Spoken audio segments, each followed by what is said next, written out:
خوش اومدیم به پادکست چاق و لاغر.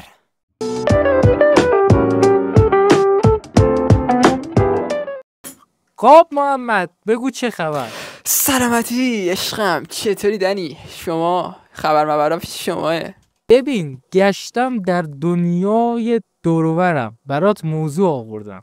اوه خب بهم بگو اینم چه موضوعی برای من امشب آماده کردی؟ موضوع امروزمون یک چیز خیلی شایع و ترنده. اوه مثل شایع. خب چه؟ فکر کنم مربوط به موزیک باشه. همون شایع هم رفت. فکر کنم مربوط به موزیک باشه. به همون شایع هم رفت. بگو که موزیکه. موضوع امشبمون رپه. رپ. پس بگو که من درست گفتم. وقتی کلمه شایع را آوردی و یاد شایع افتادم 100% بحث موزیک جلوی چشای من باز شد. خب رپ. موضوعمون رپه که به چند روز پیشم یک سوالای ازت پرسیدم خب که درباره رپ و این داستانا بود. آره ولی خب نفهمیدم. آره دیگه متوجه نبودم که آقا قراره که این ویدیوی جدیدی که می‌خوایم با هم بگیریم و پس رپ مطرح بشه. بله. حالا اول از همه بذار با این شروع کنیم که آقا بگو چند وقت تو کلا رپ گوش میدی؟ من کلا بهت میگم همیشه خدا عاشق رپ بودم، هستم و خواهم بود. همیشه گوش میدم. میدونی که قدیما مثلا چی بود؟ دوره‌های قدیم همه مثلا هایده، محسی اینجور سبک موزیکا رو دوست داشتن. چرا؟ چون اصلا کلا این موزیکا اون موقع باب بود. ولی دوره‌های ما دهه 80 ها اینا کلا دیگه اصلا دوره رپ شد، دوره راک شد، دوره مثلا هیپ هاپ. بالا یاس هم حوزه‌ای از رپ هستش، از هیپ هاپ هستش، ولی کلا اینجور موزیکا خیلی ترند شد، باب شد، همون ترند دیگه، معروف. از کلمه پارسی استفاده کنیم. آره دیگه. و درسته. حالا نظر خودت چیه؟ تو از کی؟ ببین من تو رپ نسبت به سنم خیلی قدرم. اوه من تقریبا از 11 سالگی رپ گوش میدم. از 11 سالگیم. خب از 11 سالگی یعنی یک چیزی حدوداً، یعنی هولوش 7 سال من رپ گوش میدم. من کلا فقط بگم که آقا موقعی که باب شده بود و ترند شده بود اوایلش، اصلا من قبلا تو دوره بچگی گوشی نداشتم. من از موقعی که گوشی رو گرفته بودم و اینا، و اصلا قبل از اینکه اصلا گوشی داشته باشم میدیدم فامیلای خودم همه موزیکایی که گوش میدن. مثلا یکی از آهنگایی بود که خیلی خوشم اومده بود چون زیاد گوش میدادن فامیلام، یکی مثلا آهنگ جیدال بود، خیلی قشنگ بود. آهنگ فکر کنم اسمش اونجوری که یادم میاد آهنگ نقره‌ای بود فکر کنم. اوف نگو که اون آهنگش خیلی قشنگ بود. موزیکش خیلی خوب بود و از همون موقع بود که دیگه من همینجوری موزیکا رو پشت سر هم گوش میدادم. قشنگ بود، موزیکای باحالی بودن همینجوری از اون زمان، و هرچی هم جلوتر میریم بهتر میشه. اما بعد از اینکه یک مدتی موزیکای بی کلام خیلی ترند شد، من بیشتر رفتم سمت موزیکای بدون کلام، مثلا همین موزیکایی که دقیقاً اینجور موزیکا هم دوره‌ای که مبحث نمیدونم فمینیستی و سیگمایی و اینجور چیزا مطرح شده بود خیلی ترند شد. و اینجور موزیکا هم که الان هنوزم که هنوزه باب هست اگه دقت بکنید، و من بیشتر اینجور موزیکا هم خیلی دوست دارم. کلا موزیکایی که هیجانی باشه اینا هست، ولی میدونین که موزیکا در چندین حالته که همه حالت بخوایم به صورت خیلی زیادم گوش بدی خوب نیست. برای مثلا چیزی که هیجانی باشه، اگه بخواید تا آخر عمرت همینجوری هیجانی گوش بدی سود آنچنانی نداره. هر چیزی زمان خاص خودشو داره. خب دنی جان تو بهمون بگو تو چقدر رپ گوش میدی؟ یا اصلا همین موزیکای بی کلام؟ بهت که گفتم هولوش 7 ساله که من گوش میدم. خوبه. ولی الان 3 ساله که، یعنی من اصلا روزی 3 ساعت 4 ساعت گوش ندم کلا رد میدم. خدا رو شکر که میدی یعنی گوش میدی ولی کلا دیگه.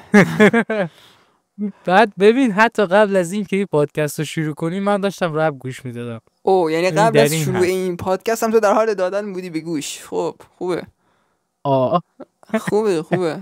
کلا امشب منعرب شدیم محمد. نه ببین من همیشه پاکم و همه شما که دارین اینجوری تصور میکنین چپ هستین، باید راست باشین. خب اتفاقا قبل از این که شروع کنیم داشتم یکی از آهنگای جیدال رو گوش میدادم، اسمش توسیه. خیلی آهنگ قشنگیه. من زیاد به اسم نمیشناسم، من باید گوش بدم ببینم اون ریتمش چیه، ریتمش میاد توی ذهنم میفهمم گوش دادم یا ندادم. بعد تو به یک مبحث اشاره کردی که گفتی بده. خب میخوام حالا ازت این رو سوال کنم آره دیگه، که به نظرت رپ خوبه یا نه؟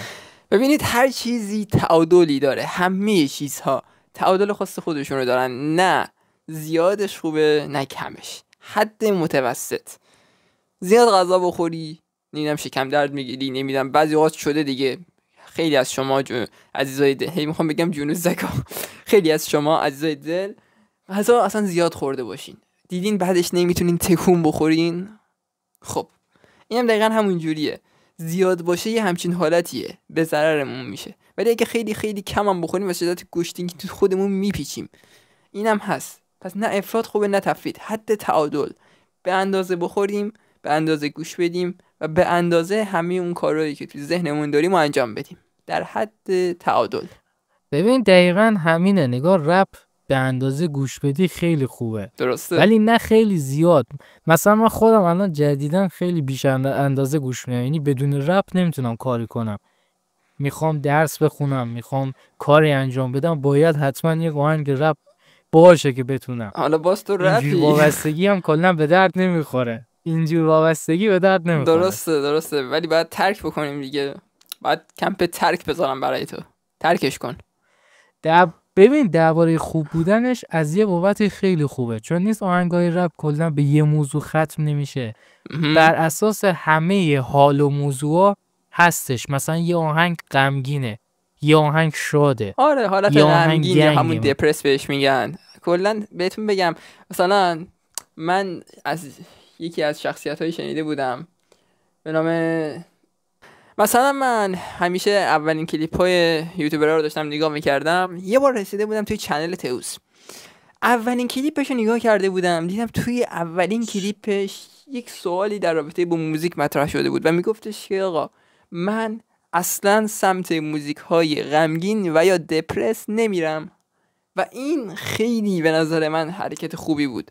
میبینید درسته موزیکای غمگین آره مربوط به احساسات میشه، ولی اگه آدم مدام به موزیکای غمگین گوش بده کل زندگیش غمگین میشه، یعنی اصلا تمام ذهنیتش حالت دپرس و غمگینانه میگیره به خودش، منفی گرم میشه. برات یه چیزی دارم بگم جان. در این باره ببین الان یک چیزی شده که دقیقاً الان مثلا جوونا یه چیزی مد کردن، هم میخوان غمگین باشن میرن سراغ علی سورنا، بهرام دیگه. اینا کسایی هستن که تو سبک غمگین، اینا کسایی هستن که تو سبک غمگین دیگه اسطورن ها، یعنی یه جوری میخونن که زار میزنن. ببین مثلا من خودم به شخصه موزیکای غمگین آره مثلا خب خیلی خوبه آدم گوش بده، چون حالتهای ریتمیش خیلی عالیه، مخصوصا مثلا همین خواننده‌های ایرانی خودمون مثلا علی سورنا تیکایی از موزیکاش باحاله، ولی من اصلا گوش ندادم. باورتون میشه من اصلا علی سورنا رو تا الان آنچنان گوش ندادم بخوام مثلا موزیکش به صورت کامل ببینم، ولی مثلا یه تیکه‌هاش خیلی منم دقیقاً شده بود توی اینستا، اونا تیکه‌هاشو دیدم.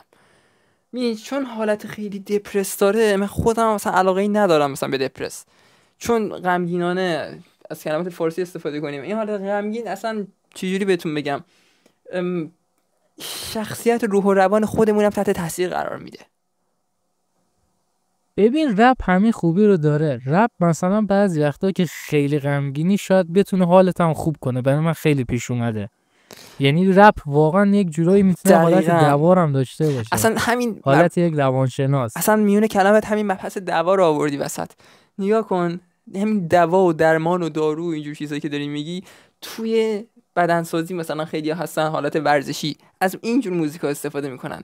مثلا خودت نگاه کن شخصیتی که بدون موزیک و شخصیتی که با موزیک توی بدنسازی داره فعالیت میکنه، کدومشون از نظر قدرت، قوت و سرعت توی بدنسازی مهارتش بالاتر میره؟ خب دقیقاً اون کسی که داره گوش میده به اینجور چیزا، چون یک سری از ماده های توی مغز ترشح میشه. اگر اسمش درست گفته باشم و فراموش نکرده باشم، اسمش دوپامین باشه فکر کنم، که توی مغز ترشح میشه.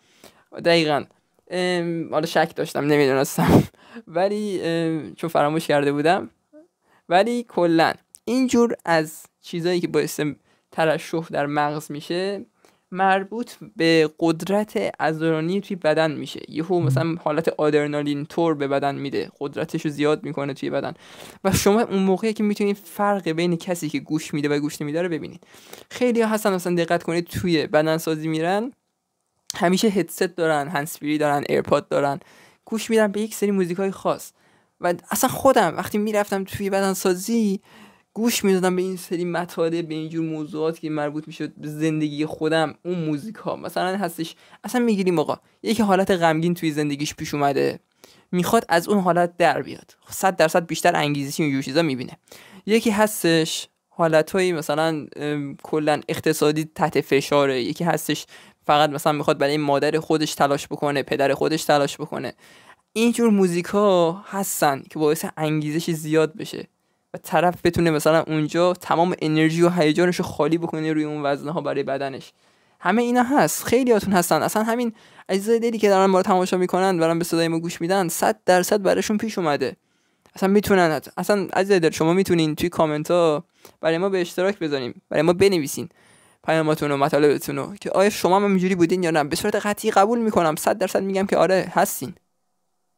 دقیقاً نگاه کن همینجوریه. مثلا من الان میگم مثلا نفر دیدم، هممون دیدیم، رپ واقعا خوبیشیه که تو شادی، تو غم، دوست داری بعضی وقتا یه حالت گنگستری اینا داشته باشی، تو همه اینا ماشاءالله هست.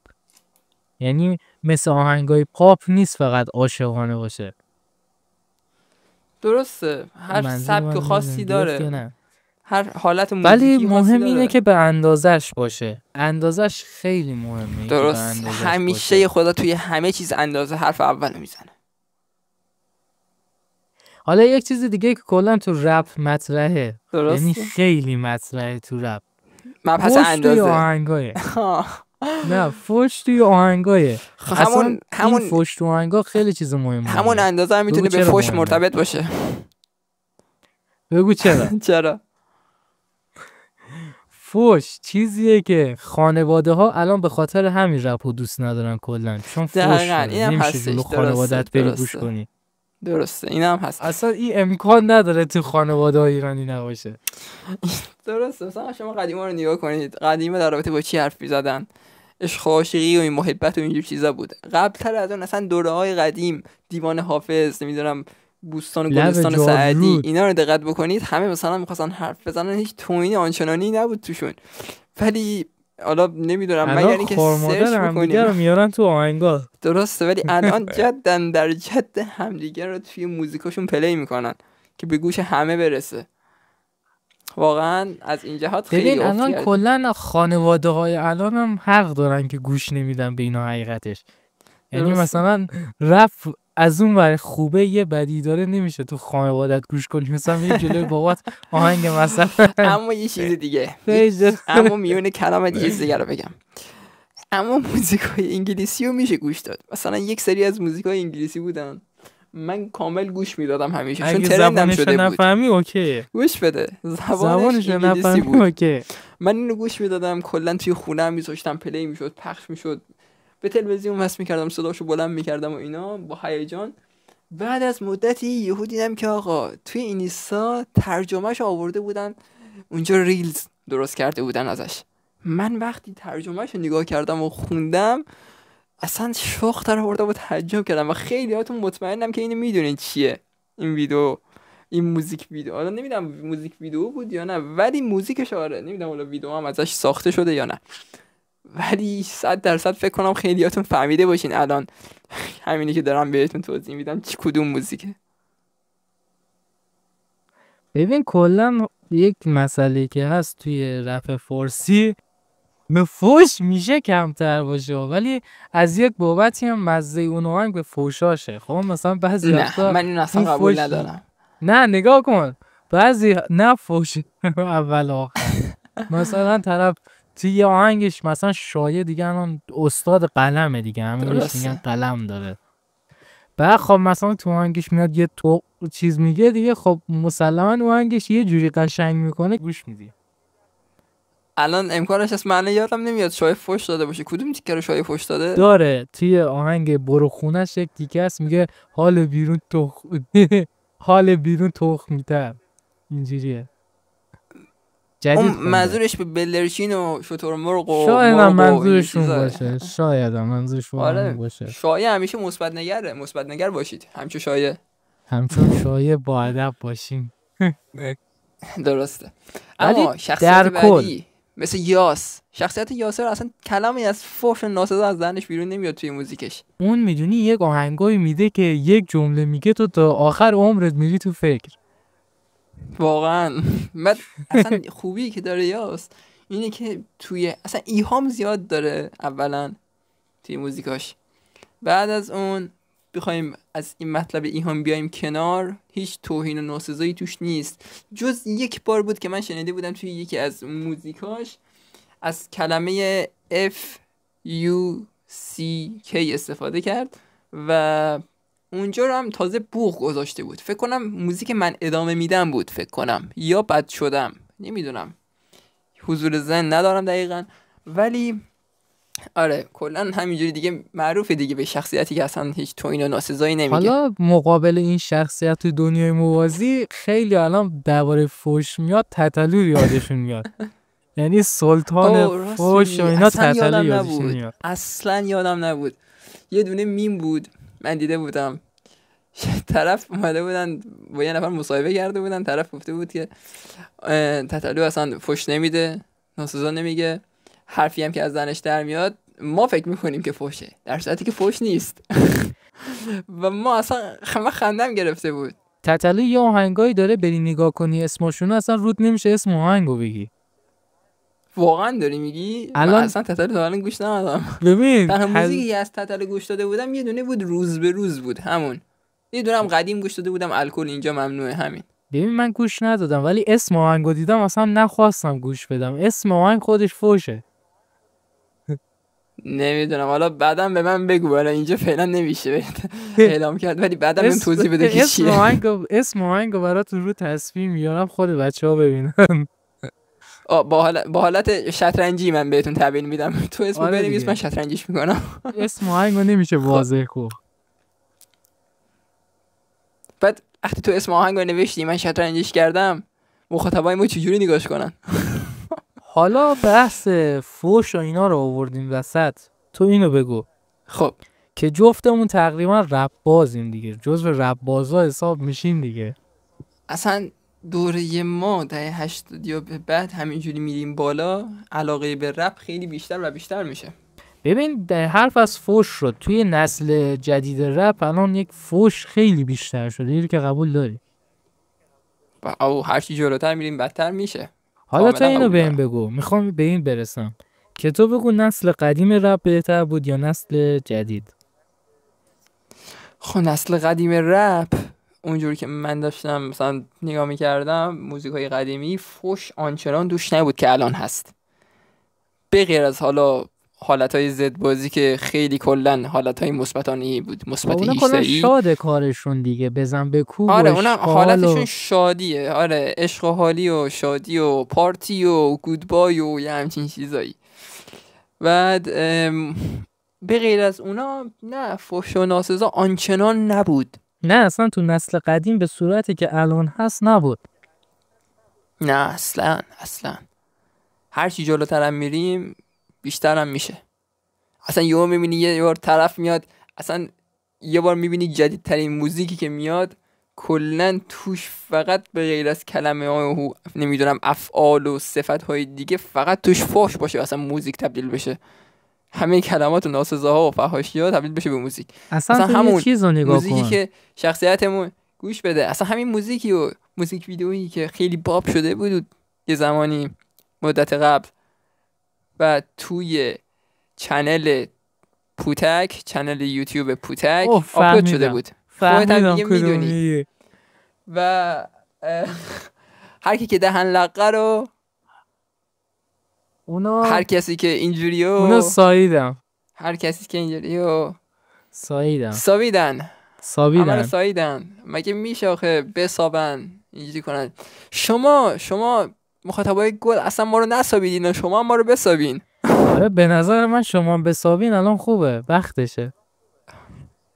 آره الان وقت اینه که شما ما رو بسابین و الا ما میسابیمتون.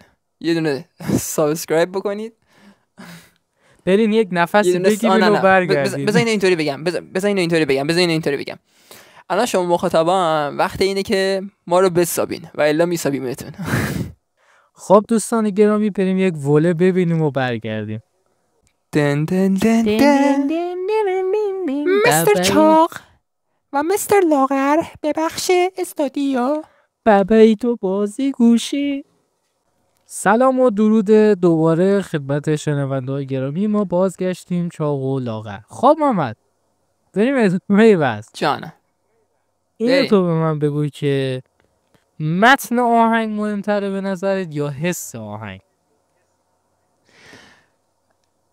اصلا مبحثی که داری میگی اینجوریه که از هر دو جهت مهمه. اولا متن آهنگ خیلی به نظر من بیشتر از حس آهنگ مهمه.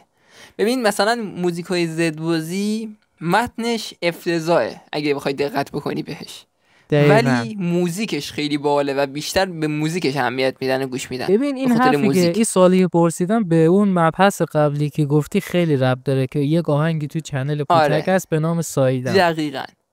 دقیقاً. ببین ولی الان یاس و اینا رو دقت بکنی برعکسشه. متنش خیلی مفهوم داره، شایع مثلا مفهومی صحبت میکنه. مثلا همون آهنگ جیدال که بهت گفتم. آره نسل قدیم کلا کارشونی بود که مفهومو میرسوندن، ولی آهنگاشون همه جود دیش دیش دیش دیش دیش دیش. ولی کلا مثلا یکی از آهنگا هست از یاس به اسم بد شدم، اصلا اگه دقت کنی توش موزیک خاصی نداره. بد شدم فقط حرفه، سخنه. دقیقاً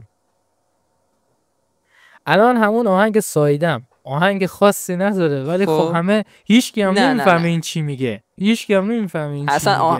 ولی خیلی دوست دارم. خیلی دوست دارم. اونو بیشتر به خاطر موزیک ویدیوش دوست دارن. موزیک ویدیو خاصی هم نداره. نه اونو بیشتر به خاطر پشت بوم موزیک ویدیوش دوست دارن. نه کلا شاید باورت نشه خیلی به خاطر همون وایبی که آهنگ میده دوست دارم. آره آفرین. اون صفت اون کلمه انتهای همون قافیه حالا ما میگیم. من حتی دیدم تو شهر تو ماشین گذاشتن همه دارن باهاش هد میزنن، میگن همه رو سایده. نه من خودشون هد نمیزنن، جای دیگه هد میزنه. داشتی میگفتی که نسل قدیم کلا تو کار مفهوم بود. آره دیگه کلا از قدیم الایام همینجوری هرچی جلوتر میریم این معنا و مفهوم کلا داره ریشش خشک میشه. الان نسل جدید مثلا یک چیزی اومد به نام دیریل. نمیدونم تو دیریل اصلا کلا گوش دادی یا نه؟ دیریل چیه؟ دیریل کلا نسل جدید با همین دیریل ظاهر شد. یه سبک از رپه. سبک موزیکه. آفرین یه سبکی از رپه. بذار من همین الان باید سرچ کنم ببینم دیریل چیه. ببین حالا بذار برای بعدم فعلا.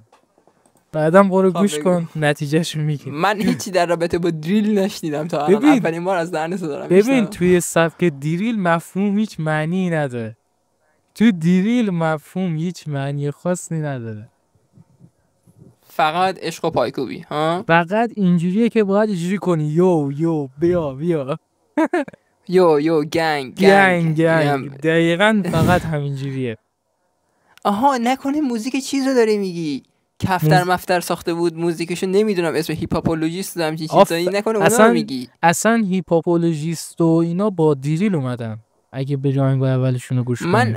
من اصلا موزیکاشون رو گوش ندادم، ولی چند تایی برای من فرستادن از عزیزای دلی که باشون ارتباط دارم، ولی موزیکی که یه بار من شنیده بودم حالا اسمشون نمیدونم دقیقاً چیه، ولی هی میگفت یو گنگ. این دقیقاً همینجوریه.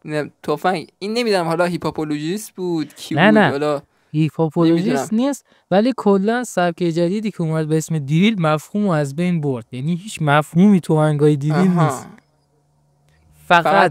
فقط گنگ دختر من دوست دختر تو رو فلان کردم اینجوری کردم.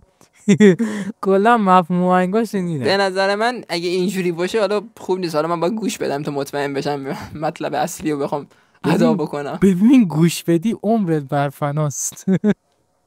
پس گوش نمیدم، تمام شد. مرسی از اینکه عمرت برفنا رفته و از تجربه خودت به ما میگی. خواستم بهت لطف کنم که عمرت حروم نکنی.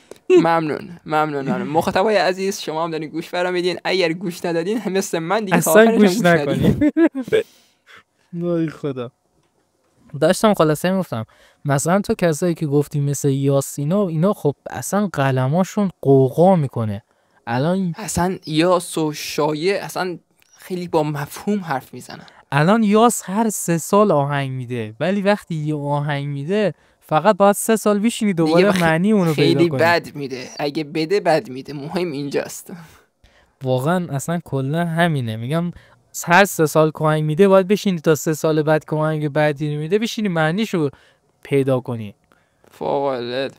فوق‌العاده است.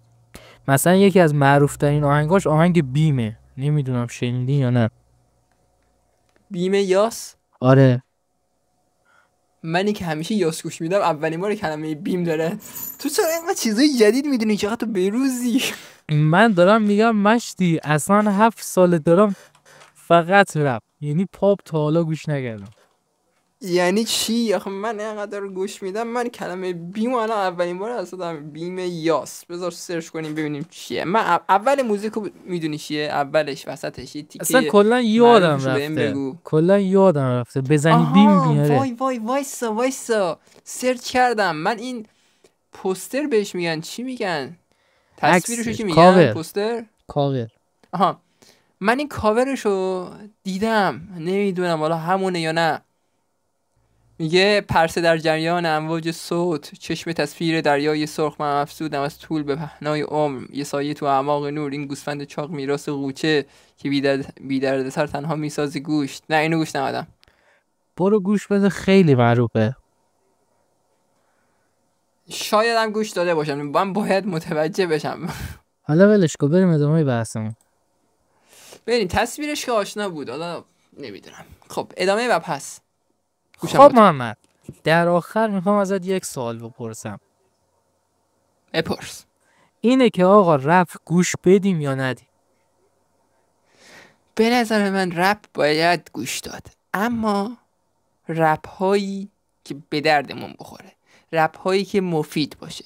چون 100% در بین همه چیزها هم چیز خوب هست هم چیز بد. آقا کسی که مثلا میخواد کامپیوتر بگیره، کامپیوتر خوب داریم، کامپیوتر بد داریم. اونایی که مثلا خیلی قدیمی ترن، زاغارترن، زغالی ترن به قولی، اونا آره به درد نمیخوره. اما اونایی که سیستمی ترن، گیمینگ ترن، اینا به درد میخوره.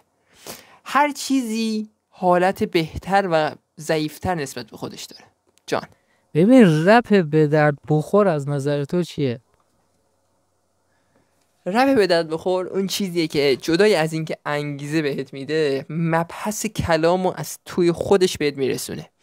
برای مثال شایع، برای مثال یاس و خیلی از مثلا رپرهای دیگه هم که هستن همچین موزیکایی بیرون دادن، ولی حالا باید گوش داد و فکر کرد که یادمون بیاد کدومه. بیشتریایی که من تو ذهنم دارم یکی همین شایع و یاسه. به نظر من اگه میخواین انگیزه بگیریم برین آهنگ مصر شایع و هیدن رو گوش کنیم، به شدت انگیزه میگیره. آفرین، هیدن مصر، حالا درسته، ولی یکی از موزیکا بود که من اصلا یعنی بهت بگم که افتضاح توی ذهنم حک شده و اونم از هیدن بود. موزیک بیتاب. دعا میکنم دائما خدا کمکم کن خواهشن، رویام بزرگه. گفت برای رسیدن بهش 2 راه جلوته، پاشو برنامه کارتو بچین یا بخواب و خوابشو ببین. هیدن واقعا بی‌نظیره، هم صداش هم کلا خوانندگیش. الان گفتی هیدن یادم اومد و هیدن هم همون اضافه میکنم. میگم یه تعدادی هستن که اینجور سبکا رو میخونن، موزیکا رو. مثلا یکی از موزیکای دیگه آدم تعجب میکنه، مثلا گفته بودم شخصیت‌های توی زدبازی گروهشون موزیکایی که میدن بیرون همه عشق و حال و اینجور چیزای، اما یکی از موزیکا بود که من دیده بودم، فکر کنم جیه خونده بود و چند نفر دیگه، موزیکش به اسم سایه ها بود. خیلی اصلا به نظر من با ارزشه. یعنی من خیلی مدت‌های زیادی بود که اونو گوش میدادم. نمیدونم حالا خودت گوش دادی اونو یا نه؟ نه من کلا زدبازی زیاد گوش نمیدم. نه دارم بهت میگم، یعنی حالتش حالت انگیزشیه، خیلی قشنگه. مثلا پیشرو یه دونه موزیک ساخت با یکی دیگه خیلی قشنگ بود، اونم در حالت انگیزشی داشت. اصلا اگه سرچ کنین موزیک های انگیزشی براتون میاره. خب آقا محمد، کلام پایانی چیه؟ اونجور که من باید به مخاطبای عزیز و شنوندگان گلمون عرض بکنم اینه که موزیک اگه میخواین گوش بدین، چه رپ چه هر چیز دیگه ای، موزیک هایی که میخواین گوش بدین حالت هایی باشه که به سودتون باشه، به نفعتون باشه. سمت موزیک هایی که به نظر ظاهری خوبه اصلا نرید، چون همه چیز به ظاهر خوب نیست، باطنش مهمه. شما هم به باطن موزیک ها دقت کنید. به نظر منم کلن آهنگ بگو. من بگم. من بعد از تو میگم، نباید همش من حرف بزنم، من بعد از تو میگم. به نظر منم اگه میخواین آهنگ گوش بدین، مهمتر از همه اینه که به اندازه گوش بدین، نه خیلی زیاد نه خیلی کم، کلا به اندازه گوش بدین، مثل من وابستش نشین که بعدا براتون مشکل ساز میشه. کاملا این حرفت قبول دارم. و همچنین یه چیز دیگه، نکته پایانی اینه که سمت موزیک های خیلی غمگین یا همون دپرس اصلا سعی نکنید که زیاد برید. تا میتونید ولی گوش بدین، ولی نه خیلی زیاد، خیلی کم. بیشتر سمت چیزهای مثبت برین، چون هر جور که زندگی میکنید، هر جور که بخواید سمت اون چیز برین، زندگیتون به همون شکل در میاد. پس همیشه سمت چیزهای مثبت برین، چه از موزیک گرفته تا غیر موزیک، که همیشه زندگی مثبتی داشته باشین و پر از شادی. و در آخر خودتون میدونین که چی کار بکنید، پس همون کارو بکنید. مثل همیشه اگه این پادکست کمی یا کسری داشت، ما رو ببخشین. و اینم بدونید که بزرگی به سن نیست، پس به بزرگی خودتون ببخشین.